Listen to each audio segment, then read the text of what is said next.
Welcome back, ladies and gentlemen, to another episode of the Psych Guys podcast. For those of you checking us out for the very first time, I'm Dr. Joon Chun, here with my co-host, Dr. Logan Noone, and we are both resident psychiatrists. This episode today, we're talking about artificial intelligence again. More specifically, we're talking about ChatGPT. There's a story that's been making the rounds on Reddit. It's titled, let's see what the article is titled. It's from the Daily Mail. It says, the AI will see you now. ChatGPT provides higher quality answers and is more empathetic than real doctors, study finds. Immediate reactions, Logan. Are you calling BS on this? You really think? This is the dumbest thing in the world. They're going to replace you. No, this is the dumbest thing in the world because look, it was a double-blinded study, so the people evaluating didn't know if it was a person or an artificial intelligence. And I think that there's a lot of criticisms. I'll get into it later, but most immediately, if I know that I'm getting a response from an entity that is not a person, immediately I'm going to be like, that thing doesn't care about me. It's just a machine that's like spitting out this response. Like empathy, I think, is a human emotion. It's a connection between two people. And I don't think that can exist between a human and a machine. Like, is my car empathetic to me because I enjoy driving it? Like, I think, does my PlayStation care about me because I like my video games? It's the dumbest thing to me in the world. I'm gonna get pissed off this episode. This study will disagree with you, Dr. Noone. Wow. They say you're gonna be replaced because you're not empathetic enough. All right, so we're getting right into it, huh? So this is you just mentioned some of the criticisms about the study that this article is based on, and I agree. This title is a little bit clickbaity because when I first read the title and reading the article afterwards, totally different emotions and like understanding of what's actually happening. So guys. So this article is from the Daily Mail. I'm going to leave that as a reference if you wanted to access it. But we'll just kind of discuss the impact of AI within the world of psychiatry. Well, let me interrupt you there real quick. Go for it.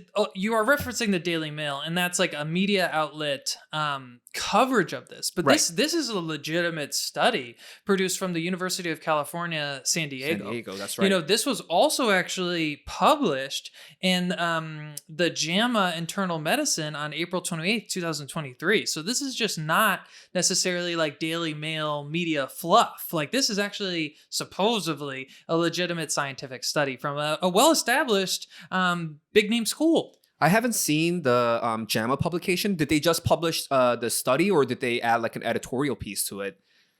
No, I mean, the editorial section was from the actual authors themselves, where they go over like conclusions of the study, limitations of the study. There's very interesting and I thought well thought out comments that I was reading from, because I was actually on the JAMA webpage. And is it JAMA Journal of Medical Association? Journal of American Medical Association. There we go. Okay, yeah, I mean, Jesus, I feel like I should know that, but we always just say JAMA, in our world. And yeah, we're doctors, we promise. We both graduated medical school, I promise. JAMA is one of the most well-respected peer-reviewed journals in the world. So I really want to emphasize that this is not just a media fluff piece. Okay, so maybe there's some legitimacy to the study itself, but that the extrapolation from that study to this kind of, I'm going to call it a sensationalized title, put out by the Daily Mail that AI is supposedly more empathetic than physicians, I think that's a bit of a stretch, and we'll get into that right now. So like you said, this article was based on a study by UC San Diego. Right. And as the article states, a study by UC San Diego compared written replies from doctors and those from ChatGPT to real world health queries to see which one came out on top.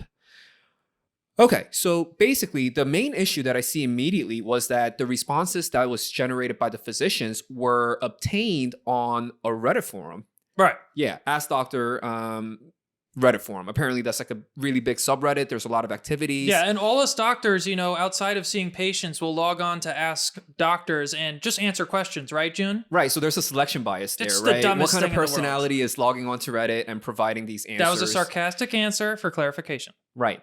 Although I will say, if you're providing medical information out there, I mean, hats off to you, right? I would say you're providing a service to to the general public out there.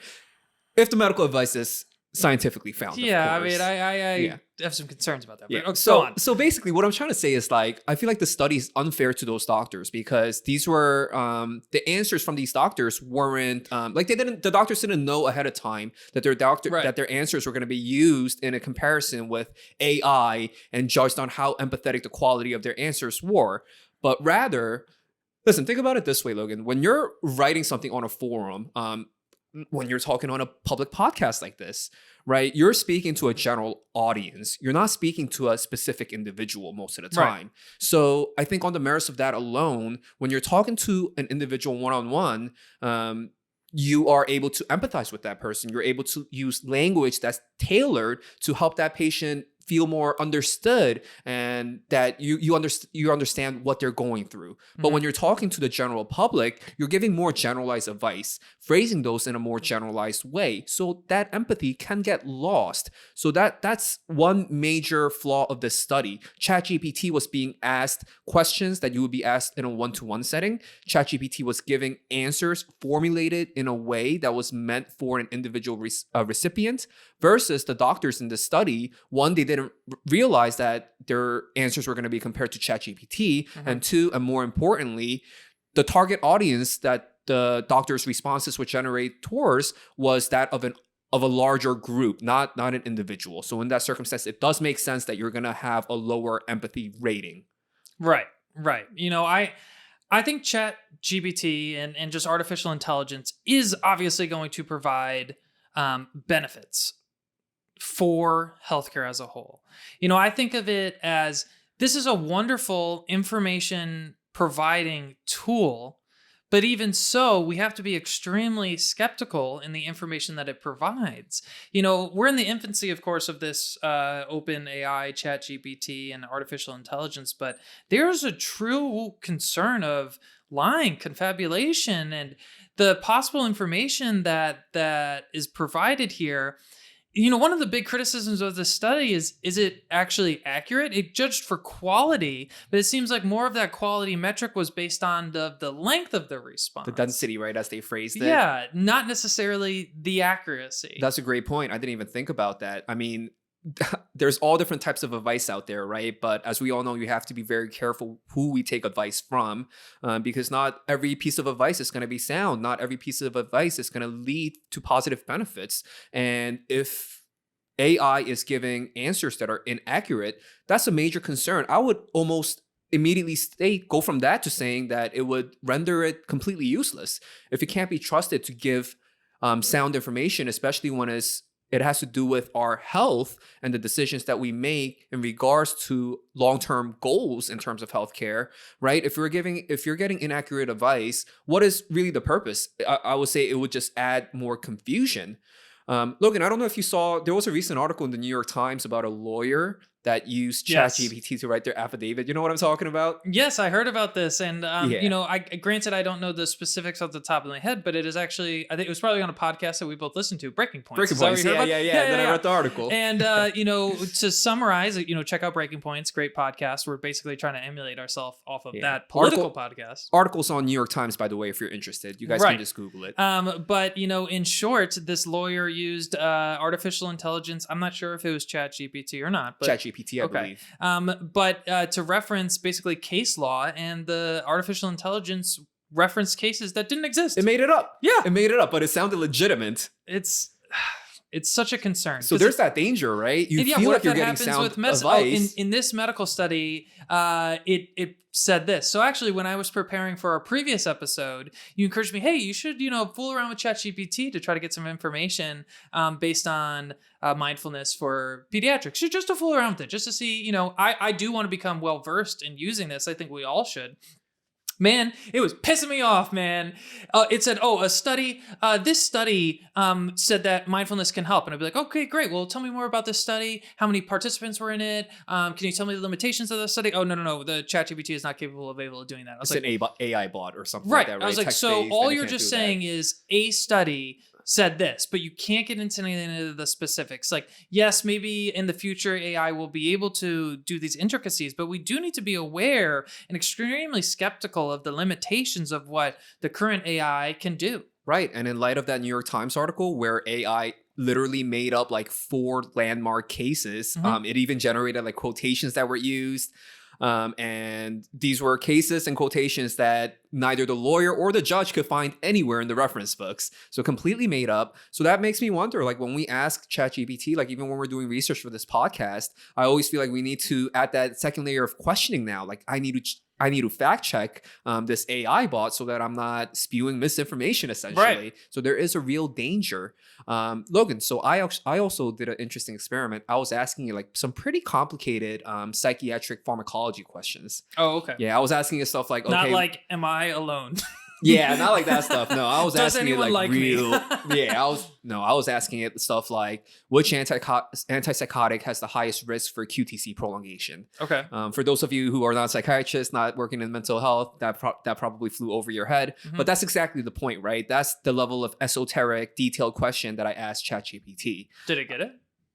Partially. Interesting. It was partially correct. It actually listed Geodon as one of the least, and we know that's the worst. That's one I of the actually ones thought it was Thorazine. Thorazine was listed as one of them, but Geodon especially, I know that's one of the Okay. highest QTC prolonging, and ChatGPT told me that it's one of the lowest.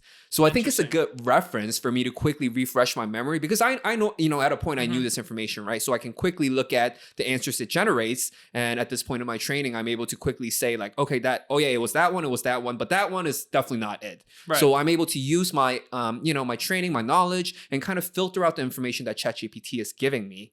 But at the same time, if I was asking it questions in a field that I wasn't super versed in, would I have the confidence to listen to that AI generated response? Because think about it, if a patient has prolonged QTC and you give the wrong medication, you can potentially kill that individual. Right? So do we feel comfortable making medical decisions based on the advice of ChatGPT? And if not, by extension, should patients feel comfortable taking advice from ChatGPT instead of consulting their individual physicians? It's an interesting thing to think about.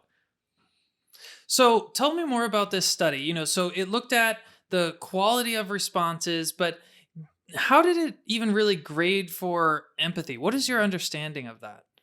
I guess just the way that it was phrased. I believe the article mentioned that it was evaluated by independent, I don't know if it was psychiatrists or other mental health providers, but they essentially read the text-based answers that was provided by the physician and that was generated by the AI. And they just kind of gave it an empathy rating based on whichever they thought sounded better.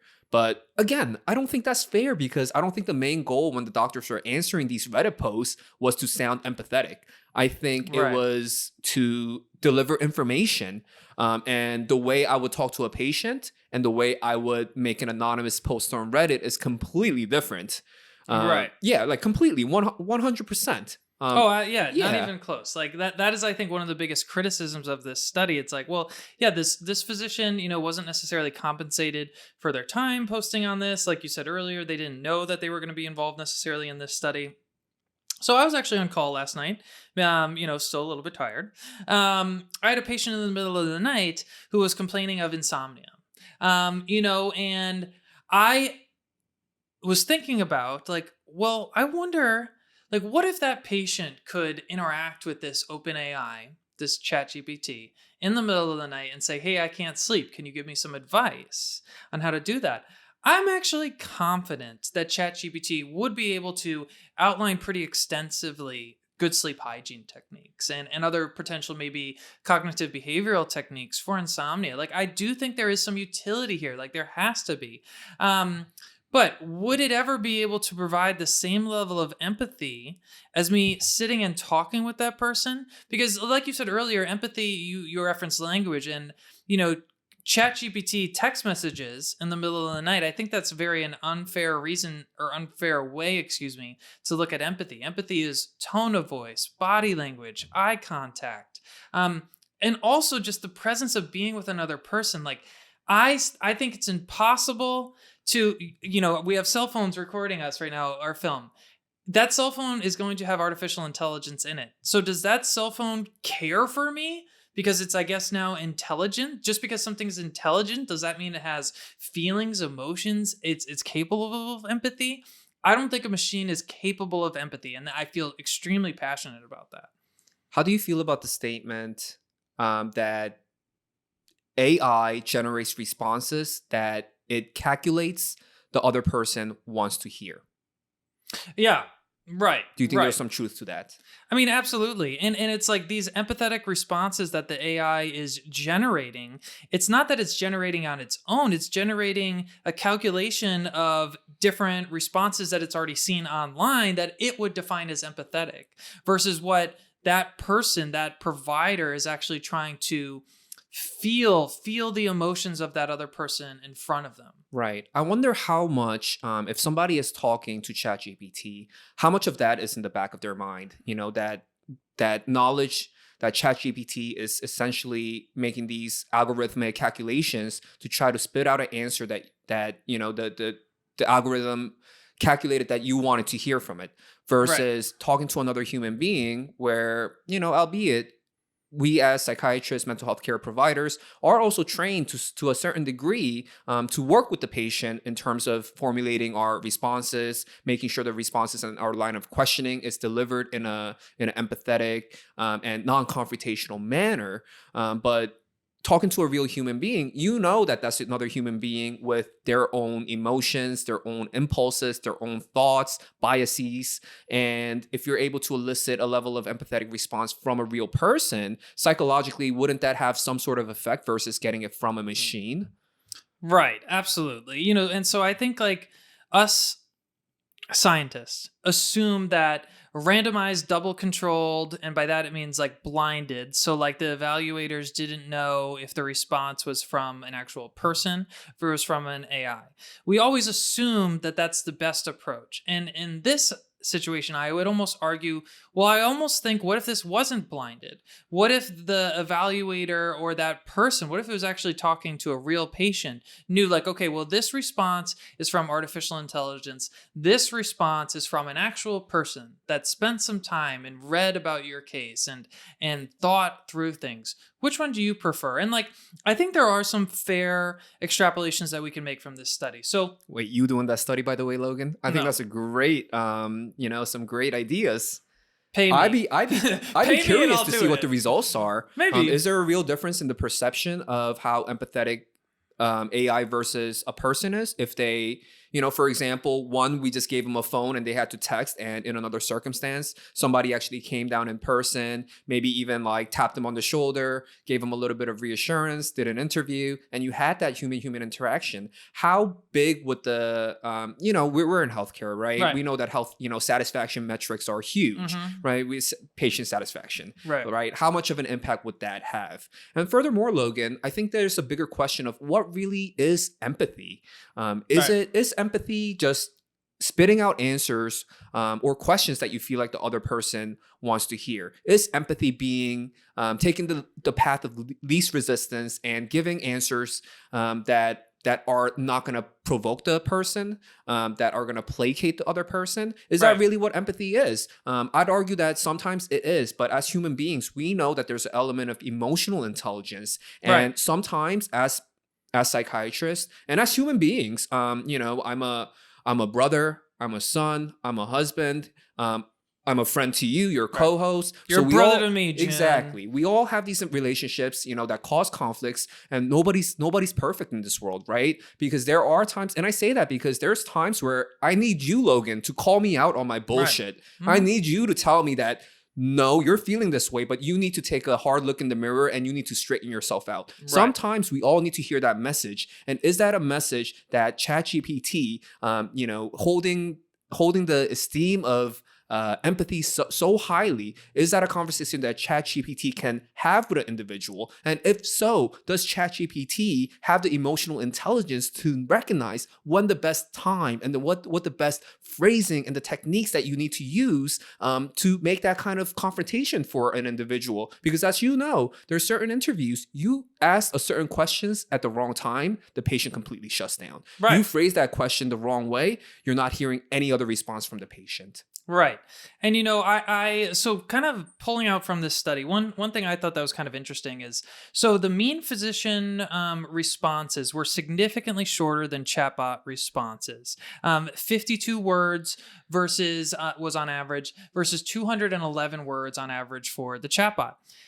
I think that's honestly fair. Even though these physicians didn't know that they were necessarily being graded on that, look, I was on call last night. I was busy. I barely slept. A chatbot is going to be able to provide longer responses. It doesn't get tired. It could do this thing, infinite times over. I get that. I think that's actually a fair conclusion we can make from this study. But is length always better? How many times, I think most especially of my patients who I feel may live with borderline personality disorder.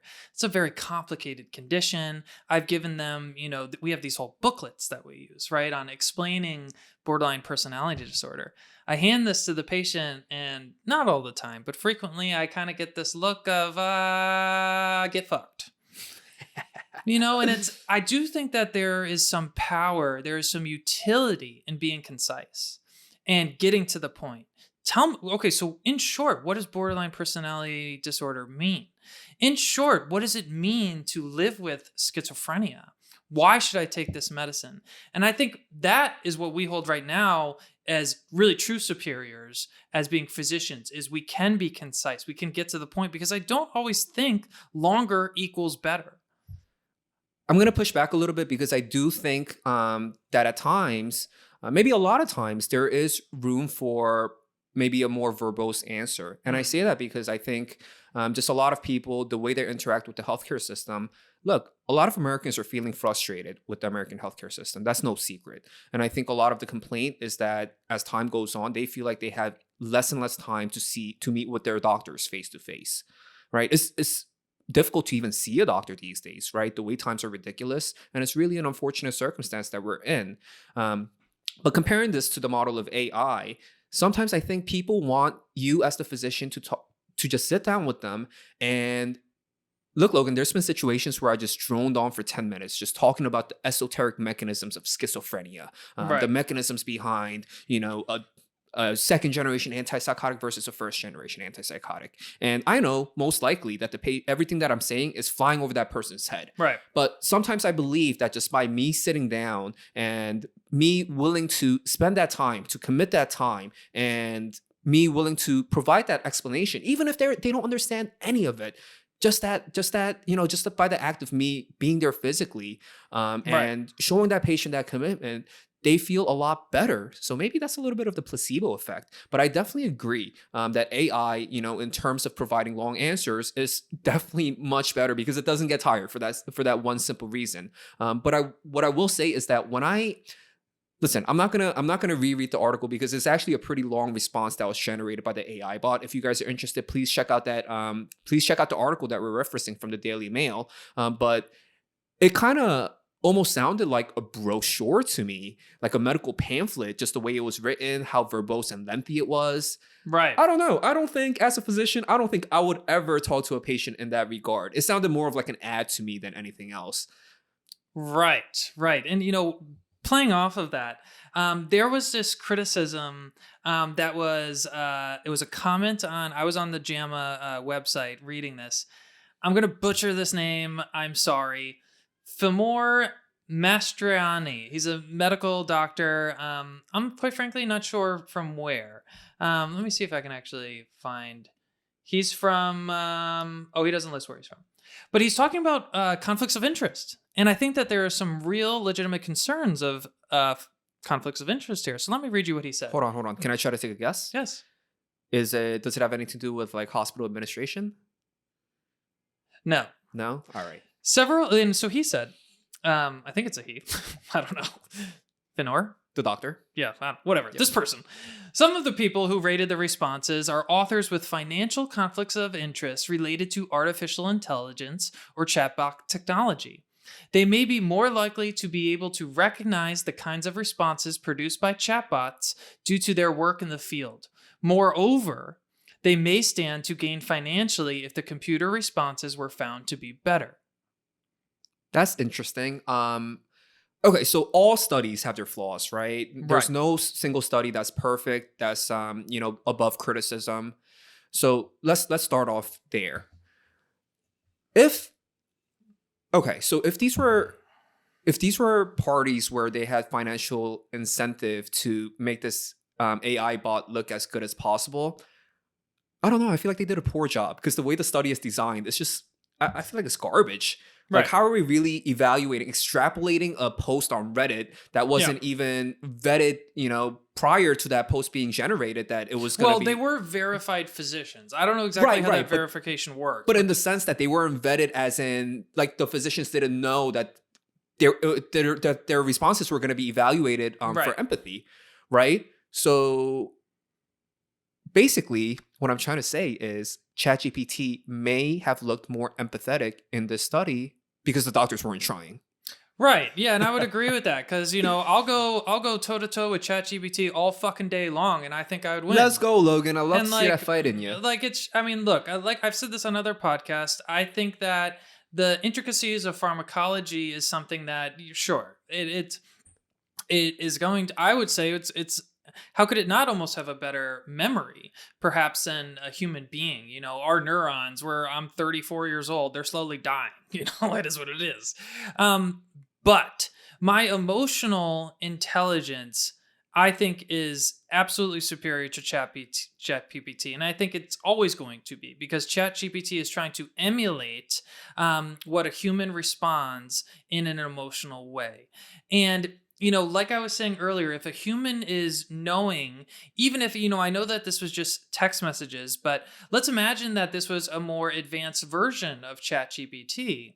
If it was perhaps this like Skype image or something that you see on the screen, and it's actually a person talking, it's actually a voice with maybe even like a tone and like a facial expressions and all this stuff.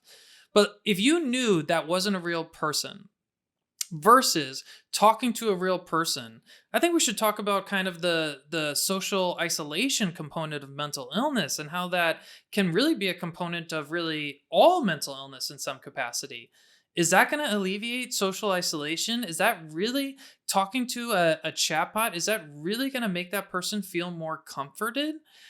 I don't think so. I'm very skeptical. Great point, Logan. I'm very happy that you brought that up. You know, we know that getting out of the house and even saying hello at your local grocery store, saying hello to your neighbor, even those very seemingly superficial social interactions can have great benefits to our mental health. Right. So when we talk about ChatGPT, and we've seen some of this with telepsychiatry as well, right? And telehealth in general, telehealth has been great for a lot of people. It's helped with access, it's helped with convenience, both on the provider and the patient's end. But I think there's also concerns as far as there have also been patients who are prone to self-isolation that Right. became even more withdrawn. And knowing that social interaction is such a powerful force in our well-being, is the availability of ChatGPT, especially if it's able to provide care that's as good or even superior to what we're able to provide, is that going to encourage people to further isolate and further become a recluse? And is that going to be kind of a vicious cycle, right? Because one of the ways that we can break them out of it is we're always encouraging them, right? Like, hey, I want to see you out in the community. I want to see you, volunteering, attending classes, whatever it is. Just get out there and have a schedule and do something. So is AI going to be counterproductive to that ultimate end? And like you said, I think a lot of this conversation is a question about relationships, Mhm. right? What is the meaning of relationships? Is it a simple interaction between me and a device, another person, or is it deeper than that? Is there a connection, an unspoken bond that can be recognized by both parties involved? So, for example, Logan, you can tell me that this guy down the street gives the best haircuts. He's giving a 50% discount. I wouldn't care, man. I have my barber. I've been going to him for 5 years. Right. That's my homie. He knows where I live. He knows what I do for work. He knows about my family stuff. He knows about my dog. I have a real relationship with him, an unspoken relationship with him. Nothing needs to be said. He knows that I'm showing up every 3 weeks, and Right. he knows, when I call, he knows what time I'm gonna ask for, and I feel a bond, an unspoken bond. As weird as that sounds. So perhaps we need to recognize that that unspoken components of a relationship is also a very powerful force when it comes to our well-being and mental wellness. Right, absolutely. And I think it's like as this, I saw a stat on CNN today that, you know, uh, ChatGPT hit 5 million users in the course of like less than a week or something, some wild stat. And I don't know exactly what it was, but much faster than like Spotify and all these other big technology platforms did. Like people are using this, but I still don't think that we know exactly how it's going to be best used. I really envision that this artificial intelligence can be a great tool that we can use to provide objective, hopefully objective, because obviously we talked about it's lying a lot, but providing objective information. When I start a patient on a medication, perhaps it can chat with that chat GPT about their potential concerns, maybe reinforcing the side effect profile, things to look out for, maybe easy questions that it may have.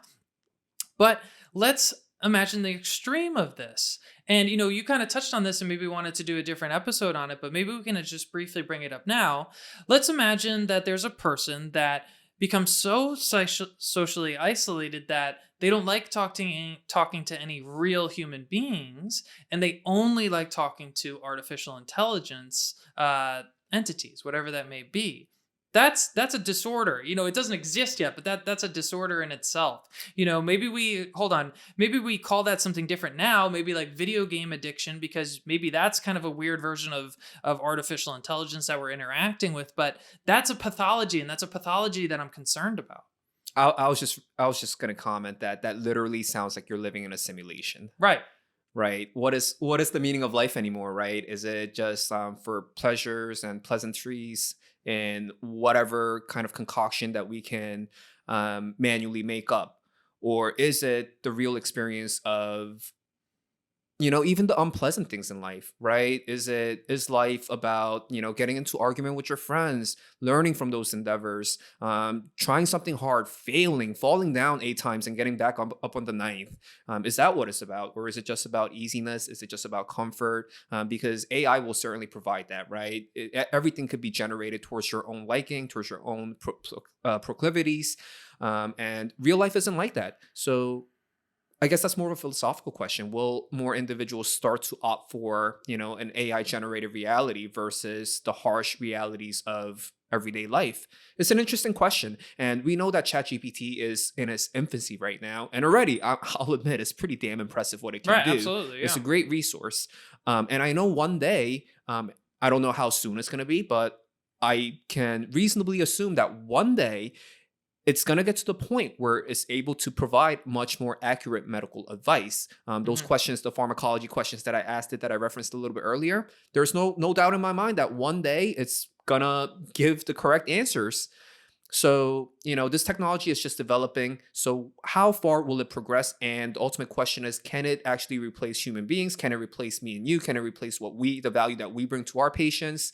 And I would say perhaps in terms of the book knowledge, maybe it can. I'm sure it'll even outrival us in that regard. But I don't think it can compete with us on that relationship levels, because at the end of the day, we're human beings. We are evolutionally tribal beings where community has always been fundamentally very, very important, being included in a group, right? And that kind of empathetic response, unless ChatGPT suddenly pops the head, grows arms, grows legs, and walks down and shakes that patient's hand, I don't think we have to worry. Well, I mean, I am still worried, right? We talked about frequently the warlords of the healthcare system trying to basically just earn money off of every patient's back, and could you argue that maybe that chat GPT model with that robot that goes down and shakes the person's hand and all that crap, that robot's never going to get tired? How many robots do you need? Is it less expensive to hire one of those damn robots than a bunch of physicians, nurse practitioners, PAs, and nurses to do those jobs, But I guess quick word of motivation, I guess, to individuals like us who are in the world of psychiatry. Maybe they're also in the world of psychiatric nurse practitioner, or maybe they're a PA, someone like us who's prescribing medication to patients.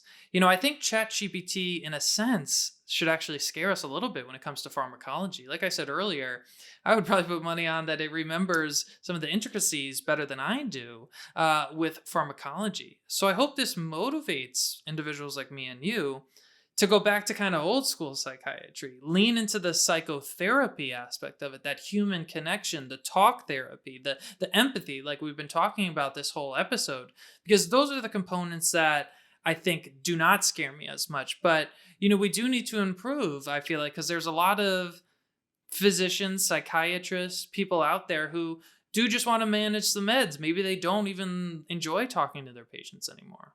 Maybe the demand for those services will continue to dwindle down. Mm-hmm. Well, I shouldn't say continue to dwindle down, because they're not dwindling at all, at least in today's current climate. There's actually a huge demand and an extreme shortage of psychiatrists. Right. It's actually like a pretty sad situation where a lot of patients are suffering. The wait times are extremely long to even get into an outpatient psychiatrist. But like you said, maybe this is a question about the ever-changing landscape of the world and healthcare as an industry, right? And with the advent of AI, maybe one of the unique things about human history is that we're a species of adaptation. We've been successful as a species because no matter the changes in weather, no matter the catastrophes that's happening externally, we've always been able to adapt and overcome. So perhaps we have to lean into that, like you said, Logan. Right. Maybe we need to focus in on other modalities that we can help our patients. Maybe we need to lean in more to that patient-physician relationship. Maybe we need to try to make an effort to be more empathetic. Maybe spend longer time with patients, whatever it takes to foster that human-to-human connection. Maybe that's where we can really excel and beat out our AI counterparts.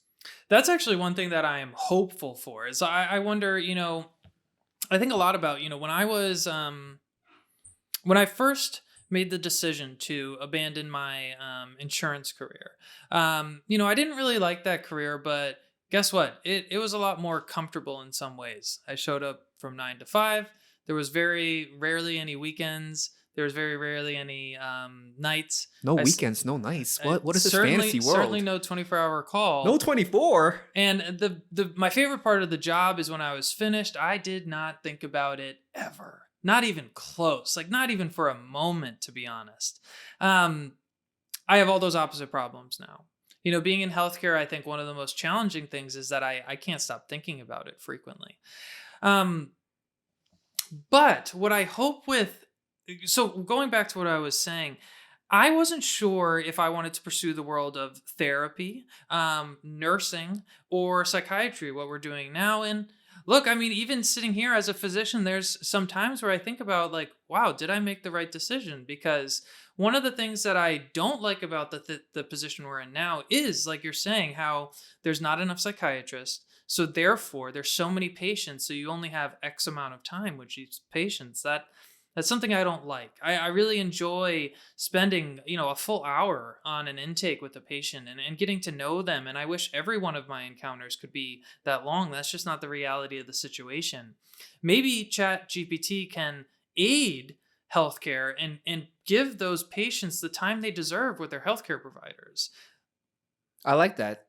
We can end on a positive note. And Logan, it's I don't know how to feel. I guess I'm kind of pained to hear that you're carrying this emotional burden of being a healthcare provider, a physician, a resident. And I understand that. I understand where you're coming from. We're part of the same training program. We largely have the same clinical experiences. We've dealt with a lot of the same BS, and I definitely get it, right? It can wear you down over time. And, as part of what makes us different from ChatGPT. We're real human beings. We have real emotions. Right. So I just wanted to show my appreciation for the sacrifices that you've made in your career, the career change that you've made from, working in insurance where objectively life was a little bit more comfortable, to this path of uncertainty. It certainly is a challenging path, at least, at the fork in the road we're at right now. So thank you so much, Logan. Thank you for everything that you do for our patients. Thank you for, co-hosting this podcast with me. And thanks for all the awesome information that you're providing to our audience. Right. Well, I think that's a good place to end. Joon, that was very encouraging words of you. So I very, very, very much appreciate it. If you guys enjoyed this podcast, if you've made it thus far, please let us know. Both good and bad. Me and Joon, we want to hear it all. We want to hear the things you like about the podcast, the things that you hope we can change. If there's any topics you want us to particularly cover, if there's any guests you want us to have on, that's one thing that we're going to change a little bit about this podcast. We want to do a little bit more interview style. Subscribe, give us a rating, send it to your friends. What do you think? Anything else, Joon? Share the show, please. That's the All best right. way you can help us out. Thanks for tuning in, and we'll catch you guys in the next one. Cheers.